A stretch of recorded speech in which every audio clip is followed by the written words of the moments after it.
nominees, JUNO award winners, ladies and gentlemen, and Nestor Pister. Look,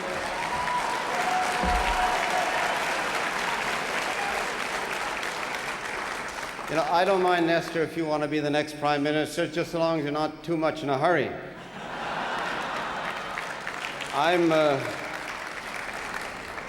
I'm really not after this job anyhow. I'm after the other one that our Alma Faye Brooks talked about.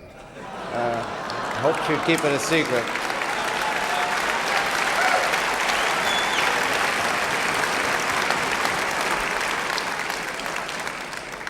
It's a very exciting occasion for me to be here tonight. I've heard and seen many of these artists in concert halls or at Camp Fortune or at various festival centers. Wherever he says, I haven't been there. I wouldn't be there either. But it's special tonight because of the excitement, the glitter, the suspense, the awards themselves. And I want to thank you for inviting me. I think it's hard to realize, but worth remembering in these surroundings, that music is basically the most interior of all the arts. It's one which is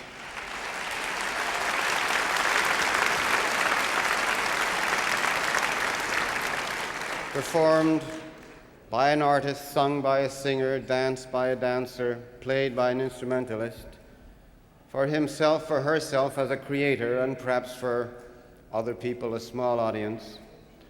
And when I say it's interior, I don't mean that it's abstract. Like all the arts, music is incarnate. It reaches out to things, and you can see that when you see music in the rhythm of nature, or when you see it in the dancing of a Claudia Barry, or when you hear it in the songs of the Dan Hill or the music of Leona Boyd. It's very, very real. And yet, suddenly, we have the cameras, the microphones, the radio, the television, the cinema, and what's happened to this interior music? We're living in an industrial age, an industrial society. And thanks to this technology, music can reach out and touch many people in our country and all countries across the world. And because it has become taken up by the industrial arts, because it has become a very real and big industry in Canada, it's important that any country deal with that fact. The cultural activities are the ones in which Canadians engage themselves the most of any other activity. The cultural industries are bigger than steel in Canada. They're bigger than pulp and paper, some $6 billion a year. It's a big industry. And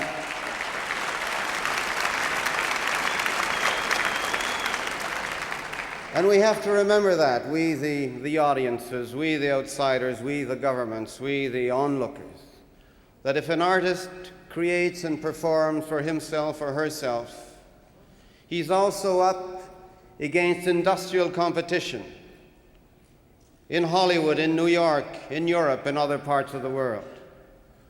And that's why it's not any more possible for any country to be without a cultural policy than it is to be without an industrial policy.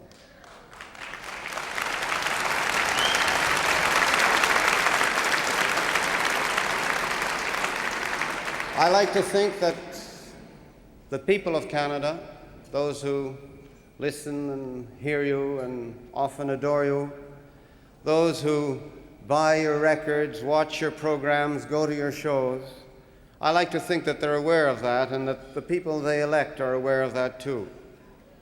Because it's extraordinarily important that a policy be set up to make sure that the artist is not overwhelmed by the industry, and that the artist in a small country has equal chance with the artist in a large country, no matter the industrial power of that country.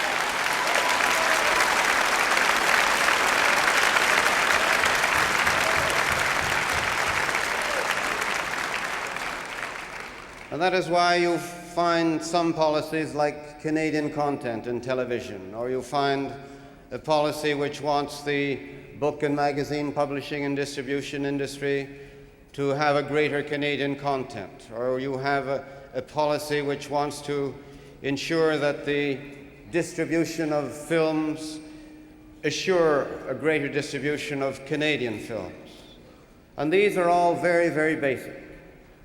And as we gather together in this festive occasion, it's worth reminding ourselves that our government, any government, must be constantly reminded of that. And I can assure you that we are very often reminded of it, not only because we are admirers of the performers who are here tonight and who are gathered in other parts of the country.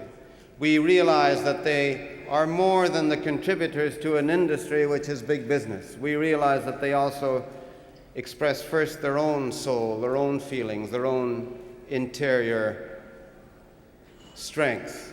But they also sing the song of Canada. They sing from the heart of Canada. They sing from the feelings of Canada. And for this reason, they deserve our support. It wasn't always this way. It wasn't always this way. I hope it will become increasingly so, and that governments at all levels, federal, provincial, and municipal, will take this industrial reality into account.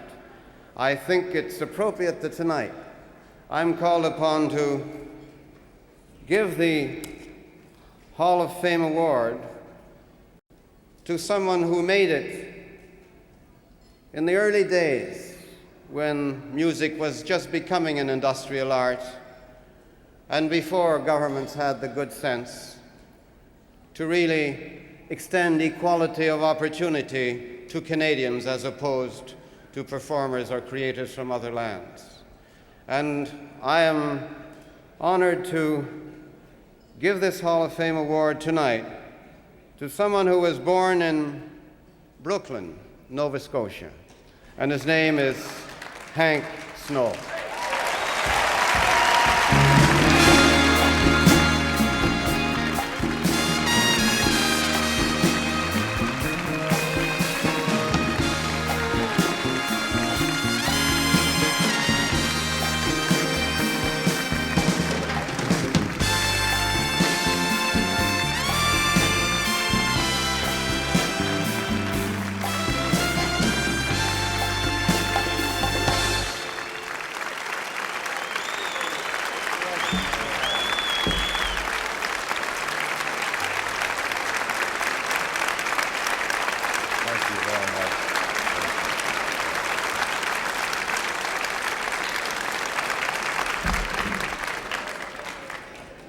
Mr. Prime Minister, ladies and gentlemen,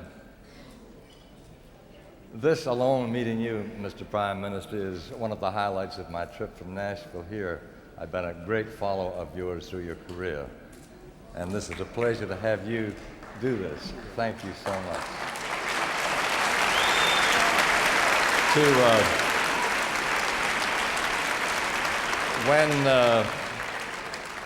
When Mr. Ed Preston called me a week ago to come to Toronto to do some promotional work on my newest album for Victor, little did I ever dream, this is beyond my wildest dreams, that I was going to face this.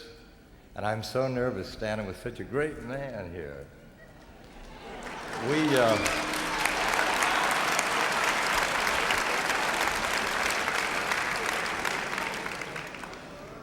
It is hard to find words, but I do want to say a very special thanks to all of my wonderful Canadian friends for having the faith in me they have had in the past 43 years and the great contribution they have made towards making this possible. I also want to thank Ed Preston, who I call Mr. RCA Victor of Canada, and the entire RCA Victor family, coast to coast, for their great support and faith in my work. But ladies and gentlemen, it's a double honor for me tonight. because I have a gentleman here that I have had so much love and respect for over the years, and I shall always hold him in the highest of esteem. Here from Montreal, Canada, friends and neighbors, the man that is responsible for me being here, the man who had foresight enough to see after my first record royalty check was $8 and the second one dropped to $2, still had the faith in me to go on. He's here tonight. He recorded me first in 1936 in October in an old church in Montreal. I love him dearly, friends and neighbors, Mr. A. Hugh Joseph.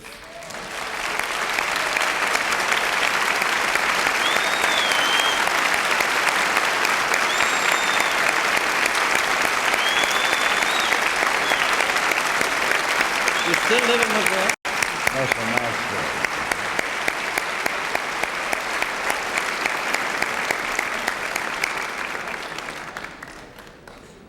Again, thank you, ladies and gentlemen. Thank you very kindly, Mr. Joseph, for making the trip from Montreal. And above all, Mr. Prime Minister, thank you very much, and God bless you all. Thank you. Thank you.